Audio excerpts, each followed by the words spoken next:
Hello बच्चों, let's read the question. The question says IUPAC name of Na3COCl NO2 whole 5 is sodium chloro penta nitro cobaltate third, sodium cobalt nitrate, trisodium chloro penta nitro cobalt, penta nitro cobalt third, trisodium complex. तो question को solve करने से पहले अपन check करते हैं इसका की concept. तो इस क्वेश्चन के लिए हमारे पास जो की कॉन्सेप्ट होगा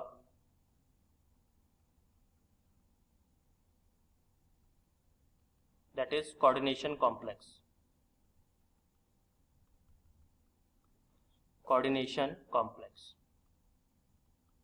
या फिर कंपाउंड भी आप लिख सकते हो, coordination compound.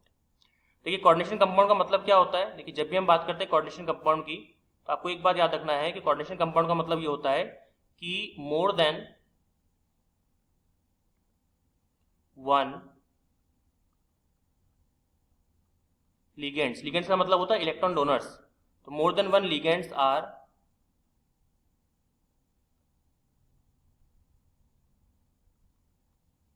Attached with one central metal atom. तो एक से ज्यादा जो आपके पास में जो लिगेंड्स हैं वो एक ही सेंट्रल एटम से कनेक्टेड है. और फॉर्मेट क्या होता है इसके अंदर. देखिए फॉर्मेट आपका होता है अगर मैं सेंट्रल मेटल एटम को मान लेता हूं, क्या मानते हैं, मान लेते हैं इसको M मान लेते हैं. लिगेंड को मैं क्या मान लेता हूं, L मान लेता हूं. तो फॉर्मेट क्या हो जाएगा कोऑर्डिनेशन कॉम्प्लेक्स का, बताइए. इसका फॉर्मेट हो जाएगा MLX इस तरह से. और बाहर जो है क्या है, Z है. What is Z here. Z यहां पर होता है काउंटर स्पीशीज. काउंटर स्पीशीज मतलब ऐसा कोई स्पीशीज जो बड़े ब्रैकेट के बाहर रहता हो उसे हम कह सकते हैं काउंटर स्पीशीज. ठीक है. तो यहाँ पे जो कंपाउंड दे रखा है इसको अगर मैं ब्रेक करूंगा एक्वस सॉल्यूशन में तो मुझे क्या मिलेगा, मुझे मिलेगा Na प्लस, वो भी 3, और साथ में COCl NO2 का होल 5. ठीक है, 3 माइनस. जब 3 Na प्लस निकले तो 3 माइनस ही चार्ज आएगा. तो यहाँ पे अगर आप चेक करेंगे तो आपका जो यहाँ पर कॉम्प्लेक्स है वो नेगेटिव है कि पॉजिटिव है. अब चार्ज नेगेटिव आ रहा तो ऑब्वियसली बात है कॉम्प्लेक्स कैसा होगा, नेगेटिव ही होगा. तो हमको इस नेगेटिव कॉम्प्लेक्स मतलब नेगेटिव कॉम्प्लेक्स को अज्यूम करते हुए, नेगेटिव कॉम्प्लेक्स को बेस मानते हुए हमें इसका नाम लिखना है. चलिए एक काम करता हूँ, सबसे पहले मैं इस कंपाउंड को थोड़ा सा जूम करता हूँ. जब मैंने इस कंपाउंड को जूम किया तो मुझे कुछ इस तरह का दिखा, और यहाँ पे इसको ढंग से देखने पर मुझे मालूम पड़ा कि ये जो Na3 हम देख रहे हैं, ये जो आप Na3 देख रहे हो, ये है आपका काउंटर स्पीशीज. ये है आपका काउंटर स्पीशीज जो कि यहाँ पे सोडियम है. ठीक है. CO की बात करें तो CO जो है आपका, ये है आपका सेंट्रल एटम. सेंट्रल एटम जो कि कोबाल्ट है. This is your cobalt. अगर मैं Cl की बात करूं तो Cl इज लिगेंड 1. लिगेंड 1 जिसको अपन कहते हैं क्लोराइड. क्लोराइड. NO2 की बात करें तो NO2 इज योर लिगेंड 2. दूसरा लिगेंड है ये, इसको हम कहते हैं जी नाइट्रो. और ये जो आप देख रहे हो ना, ये 5, ये NO2 का नंबर है, मतलब it is a coordination number. Coordination number of NO2 nitro, इसका सिंबल होता है NO2. ठीक है. और जो बड़ा ब्रैकेट आप देख रहे हो इसको हम कहते हैं कोऑर्डिनेशन स्फीयर. अब रूल्स क्या बोलती है, रूल्स ये बोलते हैं कि अगर आपके पास में कॉम्प्लेक्स नेगेटिव है, नेगेटिव नेचर का है, तो सबसे पहले आपको नाम लिखना है काउंटर स्पीशीज का.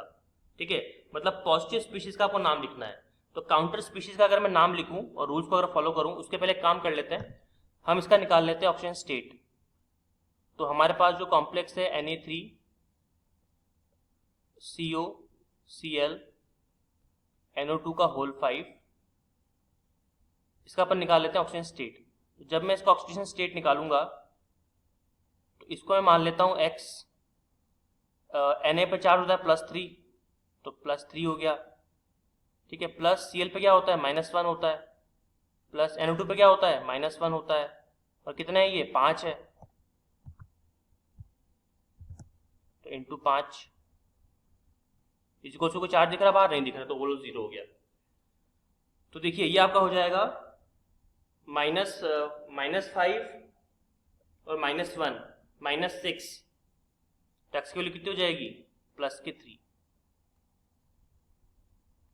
ठीक है, चलिए अब देख लेते हैं। तो पहले हमको नाम लिखना है किसका, काउंटर स्पीशीज का, और याद रखिएगा काउंटर स्पीशीज का जब भी हम नाम लिखेंगे तो उसमें डाई, ट्राई, टेट्रा इस तरह से किसी भी तरह के प्रीफिक्स यूज नहीं करेंगे। तो सिंपल क्या लिखेंगे हम लोग, काउंटर स्पीशीज का नाम सोडियम, सोडियम। तो यहां पे मैं लिख रहा हूं दैट इज सोडियम, लिखा। इसके बाद में पहले आपको नाम लिखना है लिगेंड का, वो भी कैसे, अल्फाबेटिकल ऑर्डर में। तो अल्फाबेटिकल ऑर्डर में आप जानते हो Cl पहले आता है, ठीक है, N बाद में आता है। तो पहले क्या लिखेंगे अपन, क्लोराइड का नाम लिखेंगे, लेकिन सीधे ही क्लोराइड का नाम नहीं लिखना है। जब भी नेगेटिव हमारे पास में लिखे वो होता है, कॉम्प्लेक्स होता है, तो हम साथ में क्या लगाते हैं, सफिक्स लगाते हैं O।